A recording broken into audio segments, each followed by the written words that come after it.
ಗದಗ ನಗರದ ಜಿಮ್ಸ್ ಆಸ್ಪತ್ರೆಗೆ ಪ್ರತಿನಿತ್ಯ ಸಾವಿರಾರು ಸಂಖ್ಯೆಯಲ್ಲಿ ರೋಗಿಗಳು ಬರ್ತಾರೆ. ಆದರೆ ಇಲ್ಲಿ ಸಂಪೂರ್ಣವಾಗಿ ಅವ್ಯವಸ್ಥೆ ಆಗರವಾಗಿದೆ ಅಂತಲೇ ಹೇಳ್ಬೋದು. ಏನು ಬೇರೆ ಹಿರಿಯ ಜೀವಗಳಾಗಿರೋದು ಬೇರೆ ಬೇರೆ ಕಾಯಿಲೆಗಳಿಂದ ಬಳಲ್ತಾ ಇರುವಂಥ ಜನರಿಗೆ ಇಲ್ಲಿ ವೀಲ್ ಚೇರ್ ಕೂಡ ಸಿಗದಂಥ ಪರಿಸ್ಥಿತಿ ನಿರ್ಮಾಣವಾಗಿದೆ. ನಾವು ಇಲ್ಲಿ ದೃಶ್ಯದಲ್ಲಿ ಸಹ ನೋಡ್ತಾ ಇರ್ಬೋದು. ಏನು ಆಟೋದಲ್ಲಿ ಒಬ್ಬ ಹಿರಿಯ ರೋಗಿ ಬಂದಿದ್ದಾರೆ, ಆದರೆ ಅವರನ್ನು ಆಸ್ಪತ್ರೆಗೆ ಕರೆದುಕೊಂಡು ಕೂಡ ಹೋಗಲು ಆಗದಂಥ ಪರಿಸ್ಥಿತಿ ನಿರ್ಮಾಣವಾಗಿದೆ. ಯಾಕಂತಂದರೆ ಅವರು ಆಸ್ಪತ್ರೆ ಒಳಗಡೆ ಹೋಗಬೇಕಂದ್ರೆ ವೀಲ್ ಚೇರ್ ಬೇಕು. ಆ ವೀಲ್ ಚೇರು ಕೂಡ ಇಲ್ಲಿ ಸಿಗದಂಥ ಪರಿಸ್ಥಿತಿ ನಿರ್ಮಾಣವಾಗಿದೆ. ಏನು ಆ ತಾತನ ಜೊತೆ ಮಹಿಳೆಯರು ಬಂದಿದ್ದಾರೆ, ಅವ್ರಿಗೆ ಕೂಡ ಈತನನ್ನು ಕರೆದುಕೊಂಡು ಆಸ್ಪತ್ರೆ ಒಳಗಡೆ ಹೋಗದಂಥ ಪರಿಸ್ಥಿತಿ ನಿರ್ಮಾಣವಾಗಿದೆ.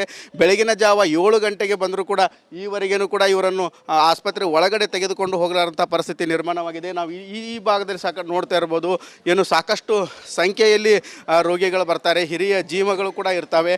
ಆದರೆ ಇಂಥ ಹಿರಿಯ ಜೀವಗಳಿಗೂ ಕೂಡ ಇವಾಗ ವೀಲ್ ಚೇರ್ ಇಲ್ಲದೆ ಆಸ್ಪತ್ರೆಯ ಮುಂಭಾಗದಲ್ಲಿ ಕಾಯುವಂಥ ಪರಿಸ್ಥಿತಿ ನಿರ್ಮಾಣವಾಗಿದೆ. ಇಲ್ಲಿ ಹಿರಿಯ ಜೀವ ಅಜ್ಜಿ ಇದ್ದಾಳೆ, ಇವರೊಬ್ಬರು ತಾತ ಇದ್ದಾರೆ. ಈ ರೀತಿ ಸಾಕಷ್ಟು ಸಂಖ್ಯೆಯಲ್ಲಿ ಏನು ರೋಗಿಗಳಿಗೆ ವೀಲ್ ಚೇರ್ ಸಿಗದಂಥ ಪರಿಸ್ಥಿತಿ ನಿರ್ಮಾಣವಾಗಿದೆ. ಇಲ್ಲಿ ನಾವು ನೋಡ್ತಾ ಇರ್ಬೋದು, ಇದು ಹೊರ ರೋಗಿಗಳ ವಿಭಾಗ. ಇಲ್ಲಿಗೆ ಆಸ್ಪತ್ರೆಗೆ ಬಂದಂಥವರು ಕೂಡ ಇಲ್ಲಿ ಒಳಗಡೆ ಬರ್ತಾರೆ. ಆದರೆ ಇಷ್ಟು ಸಂಖ್ಯೆಯಲ್ಲಿ ಕೂಡ ಇಲ್ಲಿ ಹೊರ ರೋಗಿಗಳಿರ್ತಾರೆ.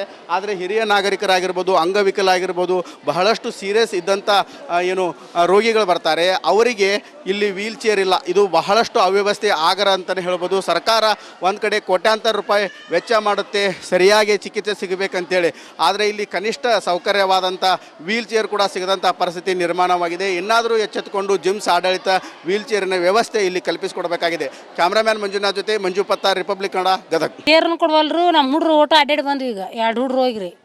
ಈಗ ಭಾಳ ತತ್ ಕುಂದಿರ್ಸಿ ಇನ್ನೂ ಏನು ಇಲ್ಲ ನೋಡ್ರಿ. ಮುಂಜಾನಿದ್ದ ಇಷ್ಟ ಕುಂತ್ಕೊಂಡಿವಿ, ಇನ್ನೂ ನಾಷ್ಟನೂ ಮಾಡಿಲ್ಲ, ಏನಿಲ್ಲ. ಅವ್ರನ್ನ ಕರ್ಕೊಂಡು ಹೋಗಕ್ಕೆ ದಾರಿ ಇಲ್ಲ ನಮ್ಗೆ. ಹರ್ಲಾಪುರದಾಗಿಂತ್ರ ಬಂದೇವ್ರಿ. ಬಾಡಿಗೆ ಮಾಡ್ಕೊಂಡು ಬಂದೀವ್ರಿ ಇದನ್ನು.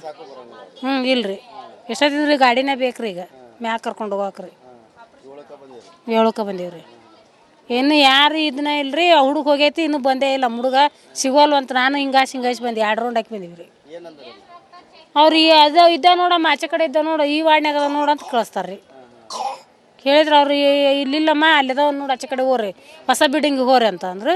ಹೊಸ ಬಿಲ್ಡಿಂಗ್ ಬಂದು ನೋಡಿದ್ರೆ ಅಲ್ಲಿ ಇಲ್ಲ. ಹಳೆ ಬಿಲ್ಡಿಂಗ್ನಾಗ ಒಟ್ಟು ತಿರುಗಿ ಬಂದ್ವಿ, ಅಲ್ಲಿ ಸಿಗಲಿಲ್ಲ ರೀ. ಈ ಥರ ಮಾಡಾಕೊಂತಾರೆ. ದೇವಸ್ಥಾನ ಅಂತ ಬಂದ್ರೆ ಈ ಥರ ಇದಾಗ ಟ್ರೀಟ್ಮೆಂಟ್ ಏನಾಗಿ ಎಲ್ರಿ ಅವ್ರ ಬಂದು ಬರ್ರಿ ಮ್ಯಾಕ್ ಬರ್ರಿ ಅಂತಾರೆ. ನಮ್ಗೆ ಹೋಗಕ್ಕೆ ಇಲ್ಲ ಅಲ್ಲಿ ಏನು ತೊಗೊಂಡು ಹೋಗ್ಬೇಕು ರೀ. ಹೆಣ್ಮಕ್ಳು ಬಂದೀವಿ ನಾವೀಗ. ನಮ್ಮ ಒಂದು ಹುಡುಗ ಬಂದೈತಿ, ಇಲ್ಲಿ ಗದಿನ ಯಂತ್ರ ಕರ್ಸೀವಿ, ಅದು ಹುಡುಗ ಅಡ್ಡಾಡಕೊಂತೈತಿ ರೀ. ವೀಲ್ ಚೇರ್ ಕೊಡಗಲ್ ಬಿಡ್ರಿ ಅವ್ರು ನಮ್ಗೆ. ಯಾವುದೋ ಪೇಷಂಟ್ ಬಂದ್ರಿ, ಇಲ್ಲ ಲಕ್ಕುಂಡಿ ಪೇಷಂಟ್ ಬಂದೈತಿ ರೀ. ಈಗ ಇಲ್ಲಿ ಒಬ್ಬವ್ನು ಕುಂದರ್ಸೀವಿ, ಮ್ಯಾಗ ಕರ್ಕೊಂಡು ಹೋಗ್ಬೇಕಂತಾರೆ ರೀ. ಅವನ್ನ ಮ್ಯಾಗ ಕರ್ಕೊಂಡು ಹೋಗಕ್ಕೆ ಒಂದು ಗಾಡಿ ಇಲ್ಲ, ಏನಿಲ್ಲ. ನೀವು ಮ್ಯಾಗ ಕರ್ಕೊಂಬರ್ರಿ ಅಂತಾರೆ ರೀ. ತೆಳಗೆ ಹುಡುಕ್ಯಾಡಿದ್ರೆ ಒಂದು ಕೊಡಗಲ್ಲ, ನಮ್ಗೆ ಅನುಕೂಲ ಮಾಡಿ ಕೊಡಗಲ್ಲ ರೀ ಪೇಷಂಟ್ಗೆ. ಅವರು ಏನಕ್ಕೂ ಇಲ್ರಿ. ಯಾವುದಂತ ಕೇಳನ್ರಿ ನಾವು ಅವ್ರನ್ನ ಎಷ್ಟು ಅಂತ ಹೇಳ್ಬೇಕ್ರಿ. ಅವ್ರು ಪೇಷಂಟ್ ಬಂದಿದ್ದು ಅವ್ರನ್ನ ಹೊತ್ಕೊಂಡು ಹೋಗೋದು ಬಂದೈತೆ ನೋಡ್ರಿ ನಮ್ಗೀಗ. ಇಲ್ಲಿ ಪೇಷಂಟ್ ಬರ್ತಾವಲ್ರಿ, ಮತ್ತು ಪೇಷಂಟ್ಗೆ ಅನುಕೂಲ ಗಾಡಿ ಬೇಕ್ರಿ. ಅವು ಮತ್ತು ಎಲ್ಲಿದಾವ್ರಿ ಗಾಡಿ? ಅವು ಏನಿಲ್ರಿ. ಇಲ್ಲಿದ್ದ ಹೊತ್ಕೊಂಡು ಹೋಗೋದು, ಮ್ಯಾಗ ಹಿಡೋದು, ಮ್ಯಾಗ ಹೋಗಿ ತೆಳಗೆ ಹೊಳಿ ಬರ್ಬೇಕ್ರಿ. ನಾವು ಪೇಷಂಟ್ ಸೀರಿಯಸ್ ಇದ್ದಿದ್ದಕ್ಕೆ ಏನು ಮಾಡ್ಬೇಕ್ರಿ? ಅನಾಹುತ ಆಕೈತೆ ಅವ್ರು ನಮಗೀಗ. ಅವು ಬೇಕಾದ್ರೆ ಪೇಷಂಟ್ ಇಲ್ಲಿ ಹೊತ್ಕೊಂಬ ಅಂದ್ರೆ ನಾನು ಹೊತ್ಕೊಂಬರ್ತೀನಿ ರೀ. ಈಗ ಇಲ್ಲಿ ಹಾಕ್ತೀನಿ ತಂದು. ಈ ಬಂದೀವಿ ನೋಡ್ರಿ ನಾವು, ಮತ್ತೆ ಹೊತ್ಕೊಂಡು ಹೋಗೋದು, ಮ್ಯಾಗ ಕುಂದ್ರಸೋದು, ತೊಂಬರ್ದ್ರಿ. ಮತ್ತು ಇಲ್ಲಿದ್ದ ಹೆಂಗೆ ಪೇಷಂಟ್ ಹೋಗ್ಬೇಕ್ರಿ ಸರ್? ಆಗಾರ ನಾವು ಈಗ ರಾಡಿದ್ದು ಮುದುಕಿನ ತೊಗೊಂಬಂದೀವಿ. ಅದು ಮುದುಕಿ ಸತ್ಯಕ್ಕೆ ಮುಂದೆ ಮುಕ್ಕಳಿಲ್ ತೇಕೊಂತ ಬರ್ತೀರಿ. ಅದು ಅಲ್ಲಿಗೆ ಭಾಳ ಅವ್ಯವಸ್ಥೆ ರೀ. ಬೇಜವಾಬ್ದಾರಿ ಭಾಳ ಐತ್ರಿ.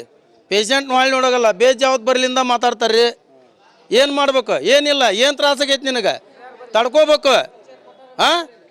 ನಾವೇನು ಮಾಡೋಣ ಈಗ? ರೋಗಿಗಳ ಪೇಷಂಟ್ ನಮಗೆ ರೋಗ ಐತೆ ಅಂತ ನೀವು ಇಲ್ಲಿ ನಿಮ್ಮ ಮಂತ್ಯಕ್ಕೆ ಬಂದಿರ್ತೀವಿ ರೀ. ನಮ್ಮ ಆಸ್ಪತ್ರೆಯಲ್ಲಿ ವೀಲ್ ಚೇರ್ ಮತ್ತು ಸ್ಟ್ರೆಚರ್ ಎಲ್ಲ ಅವೈಲಬಿಲಿಟಿ ಇದೆ. ಮೋಸ್ಟ್ ಪ್ರಾಬ್ಲಿ ಇವತ್ತು 3 ದಿನ ರಜೆ ಇತ್ತು, ಅದಕ್ಕಾಗಿ ಇವತ್ತು ಫುಲ್ ರಶ್ ಆಗಿದೆ. ಅದಕ್ಕಾಗಿ ಎಲ್ಲ ವ್ಯವಸ್ಥೆ ಮಾಡಿದ್ದೀವಿ. ಏನೇನು ಬೇಕನ್ನೋದನ್ನು ನಾವು ವ್ಯವಸ್ಥೆ ಮಾಡಿದ್ದೀವಿ. ಹಾಸ್ಪಿಟಲ್ ಇನ್ಚಾರ್ಜ್ MS ಇದ್ದಾರೆ. ಅದು ಏನಾಗಿದೆ ಅಂತ ಅವ್ರ ಜೊತೆ ನಾನು ಚರ್ಚೆ ಮಾಡ್ತೇನೆ. ನಾನು ಸಂಬಂಧ ಇದ್ದೇನೆ. ಈಗ ಸದ್ಯಕ್ಕೆ ಇವತ್ತು ಏನಾಗಿದೆ ಅನ್ನೋದು ಅವ್ರ ಜೊತೆ ನಾನು ಚರ್ಚೆ ಮಾಡ್ತೇನೆ. ರೆಗ್ಯುಲರ್ ಆಗಿ ಹಾಸ್ಪಿಟಲ್ ರೌಂಡ್ಸ್ ಮಾಡ್ತೀನಿ, ಆಮೇಲೆ ಹಾಸ್ಪಿಟಲ್ ಆವರಣದ ರೌಂಡ್ಸ್ ಮಾಡ್ತೀನಿ. ಪ್ರತಿಯೊಂದು ನಾವು ರೆಗ್ಯುಲರ್ಲಿ ಮಾಡ್ತಾಯಿದ್ದೀವಿ. ಅದೇನು ಗೊಂದಲ ಆಗಿದೆ ನಾನು ಕೇಳಿಬಿಟ್ಟು ಸರಿ ಮಾಡ್ತೇನೆ ಅದನ್ನು. ನಮ್ಮ ಸಂಸ್ಥೆಗೆ ಪ್ರತಿನಿತ್ಯ 1200ರಿಂದ 1500 ಜನ ಬರ್ತಾರೆ. ಅದರಲ್ಲಿ ವೀಲ್ ಚೇರ್ ಸುಮಾರು 10% ಜನಕ್ಕೆ ಬೇಕಾಗುತ್ತೆ. ಅಂದರೆ ಸುಮಾರು 120 120 ಇದಾವೆ, ಆಯಾ ವಾರ್ಡಲ್ಲಿ ಇರ್ತದೆ.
ಹಾಂ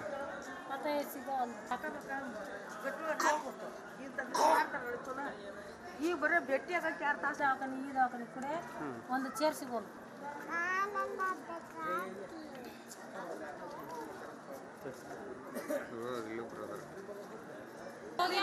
ಬಂದೆ ಇಲ್ಲಿಂದ ಚೇರ ಸಿಕ್ಕಿಲ್ಲ, ಕರ್ಕೊಂಡು ಹೋಗಿ ಚೇರ ಸಿಕ್ಕಿಲ್ಲ ನಮ್ಗೆ.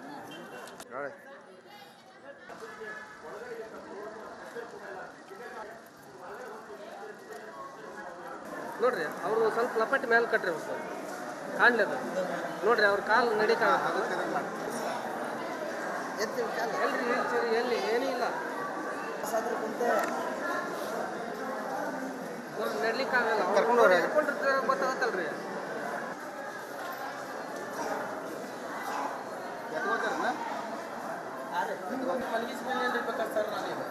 ಹಿಡ್ಕೊಂಡು ಹೋಗ್ರಿ.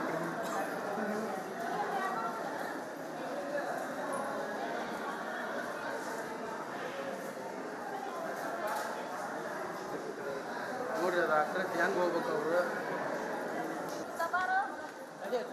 ಓರ್ ಓರ್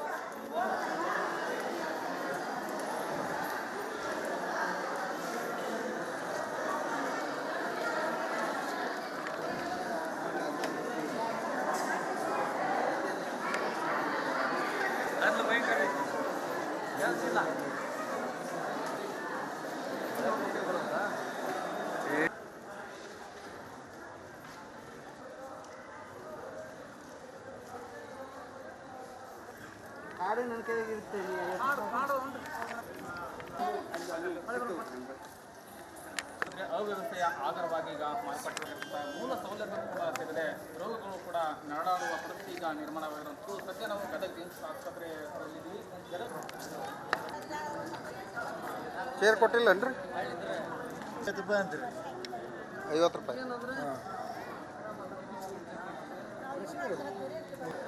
ಒಳಗೆ ಕರ್ಕೊಂಡು ಹೋಗ್ರಿ. ನೀವು ಇದಿಲ್ಲಲ್ರಿ ಅಡ್ಡಾಡಕ್ ಬರಂಗಿಲ್ಲ. ಚೇರ್ ಚೇರ್ಕು ಇಲ್ಲಂತ ಯಾವತ್ತ ನಾವು ಬೆಳಗ್ಗೆ ಬಂದೇವಿ ಇಲ್ಲಂತ್ರಿ? ಇಲ್ಲಂದ್ರ ಎಲ್ಲ ವಾರ್ಡ್ ಹುಡುಕೊಂಡು ಹುಡುಗರು 4 ಮಂದಿ ಹೋಗ್ಯಾರ ಹುಡ್ಕಾಕ ಸಿಗುವಲ್ಲ ಹಾಂ ವಾರ್ಡಿನ ಮಟ್ಟ ಹೆಂಗೆ ಕೂತ್ಕೊಂಡು ಹೋಗಕತ್ತಿ ಅವ್ರಾರ ಹೊಲಿಗೆ ಬಿಚ್ಚ ಮಟ್ಟ ಅಡ್ಡಾಡಬೇಡ ಅಂತ ಹೇಳ್ಯಾರ ಡಾಕ್ಟರ ಹೇಳ್ಯಾರ. ಹಾಂ ಏನು ಮಾಡ್ಬೇಕು?